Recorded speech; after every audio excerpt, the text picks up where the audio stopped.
안녕하세요. 조철 박사 통통통입니다. 자, 지난 시간에 이어서요, 도시명 마이크로 풀필멘트 센터 MFC라고 그러죠. 지금 배달앱 시장과 관련돼서 맞물려서 흐름이 지금 빨리 전개됐습니다. 지난번에 뭐 회의에서 이제 전략 회의를 하는데 저한테 그러더라고요. 박사님, 도시명 진짜 이게 가속 붙으면 어떻게 경쟁 기업이 다 뛰어들었습니다. 그래서 이 상황 지금 포함해서 한번 좀 종합적으로 왜 이 상황이 벌어졌을까? 한번 살펴보겠습니다. 자, 지난 시간에서 이제 키워드는요. 자, 우리나라 인구가 진짜 계속 고도 성장하면서 우리나라도 진짜 인구가 많을 때 제 기억으로도 아마 1970년대 70년생이 가장 많은 걸로 기억하고 있습니다. 그 전에 이제 베이비부머 시대가 있었고, 그 다음에 1958년생하고 1970년생이 아마 우리나라 인구 중에 비중이 가장 높은 연령층으로 알고 있는데요. 인구 변화 흐름, 지금 2021년에 5,182만 명이요. 지금 2027, 28년 하면 제가 말씀드렸지만 인구는 이제 피크가 줄기 시작합니다. 우리나라 인구가 줄다고는 그만큼 경제활동 인구가 줄는다는 거죠. 그러면은 뭐 유통매장이든 전산업에 있어서 자동화 물이나 로봇 이쪽으로 대체하지 않으면요. 또 기업의 부가가치 이쪽으로 좀 올려야 되는 게 맞을 것 같습니다. 그리고 참고로 이제 65세 이상은 실버 인구라고 하는데 약 16% 차지하고 있더라고요. 그러니까 한 750에서 800만 명이 우리나라 상황이고요. 또 1인 가구 수가 한 600만 명, 한 600만 가구 이상. 그래서 우리나라는 1인 가구, 또 3인 가구, 뭐 이렇게 해갖고 이제 세대주를 구성하는데요. 점점 갈수록 1인 가구 수라든가 65세 인구가 많아지는 게 아마 요인이 될 것 같습니다. 또 여기에 맞물린 것이 여러분들 아마 많이 주문하고 있죠. 배달앱 시장이 지금 급격히 커지고 있습니다. 그래서 대표적으로 한 50% 마켓쉐어를 차지하는 배달의 민족. 과거에도 뭐 이제 배달의 민족은 다양한 비즈니스를 했지만 여러분들 뭐 지난 얘기지만은 뭐 독일의 DH 딜리버리 히어로 독일이 이제 인수해갖고요. 아마 4조 7,500억 정도에 인수했었죠. 2015년에 이제 요교를 먼저 인수했다가 배달의 민족을 2년 전에 인수하면서 결국 두 개를 동시에 못 가지니까 한 개 기업이 매출이 3천억 이상 되면은 국내 공정거래위원회 여기 제소가 된 하나를 매각해야 되거든요. 그래서 이제 결국은 배달의 민족만 가져가고 요교 올해 매각 진행하다가 한 달, 두 달 전인가요? 지금 GS 리테일이 저기 배달앱 시장 요교를 인수를 했죠. 그래서 이제 배달의 민족, 요교, 쿠팡이츠, 도시명 분류에는 배달 시장에는 이 세 개 기업이 주로 역할을 했고요. 그래서 이제 2010년부터 이제 우리나라 배달앱 시장이 활발하게 진행되고 있습니다. 그래서 이제 거기에 여러분들 대표적으로 뭐 우한 형제, 김봉진 의장이 맡고 있는 그게 이제 배달의 민족이었고 거기 관련된 산업군 기업들이 많이 있죠. 그래서 2016년에는 불과 이제 우한 형제 배달의 민족 매출 보니까요, 1,000억 이하의 그 매출 규모였습니다. 한 849억 정도 매출하다. 그 이후에 불과 4년 사이에 뭐 내가 이제 박준님한테도 배달앱 있지만은 10배가 올라왔어요. 그 배달앱 민족이 2010년에 1천억도 안 되는 회사가 2020년에 1조 원을 매출을 달성했습니다. 대단한 거예요. 그렇죠? 그만큼 여러분들 배달앱 시장에 주목됐다고 이해하시면 됩니다. 1조 995억 원까지 왔습니다. 그러면 이제 매각한 요교 같은 경우도 2020년에 3천억 이상의 매출을 올릴 정도로 지금 배달앱 시장 경쟁된 것이 현상입니다. 그러면 이제 마이크로 풀필멘트 센터 운영 사실 배송 거점의 동선이 너무 필요한데요. 여기 이제 한번 대표적으로 우한 형제들의 비마트 여러분들 뭐 많이 주문하시죠.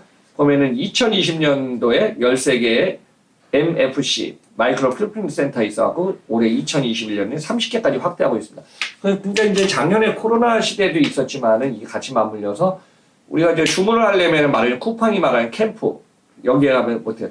소비자하고 가까운 쪽에 물건을 보관해야지 빨리 델리버리 서비스를 라스트메이 되기 때문에 이 사항이 계속 지금 급속히 확대되었습니다.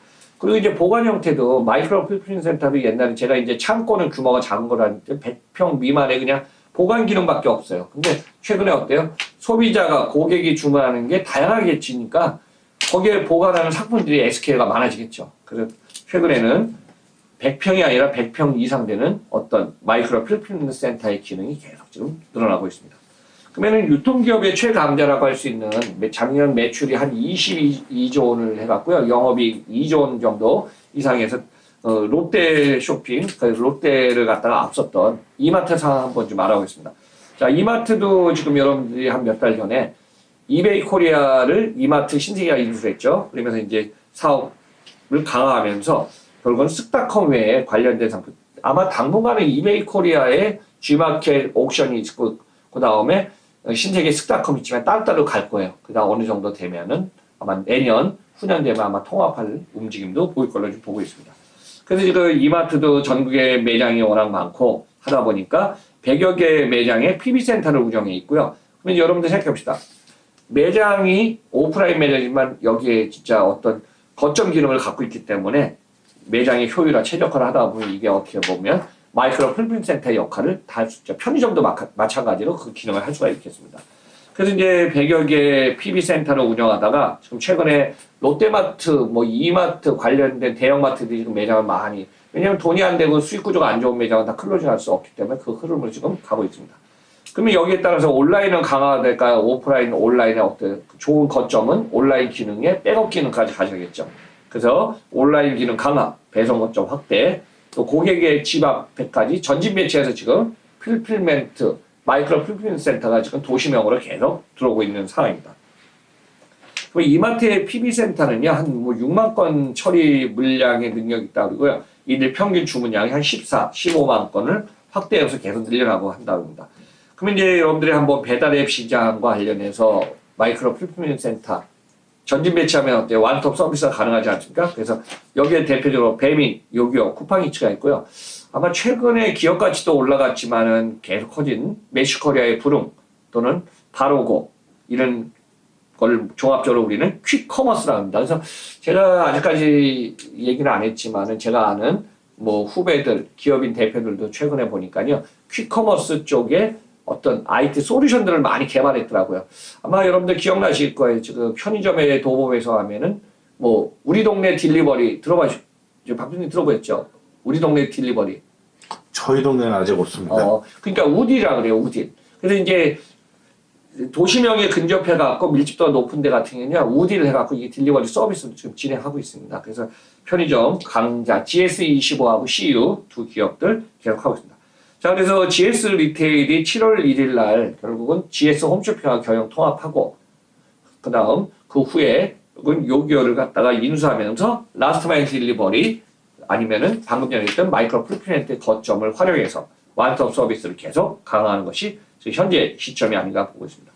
그리고 이제 편의점에 GS 리테일이 한 15,000개 이상 점포가 있고요. CU도, BJF 리테일의 CU도 15,000개 점포가 있다 보니까 편의점의 거점도 이런 주요 마이크로 풀필멘트 센터의 거점으로서 활용도가 좋은 상황으로 지금 진행하고 있습니다.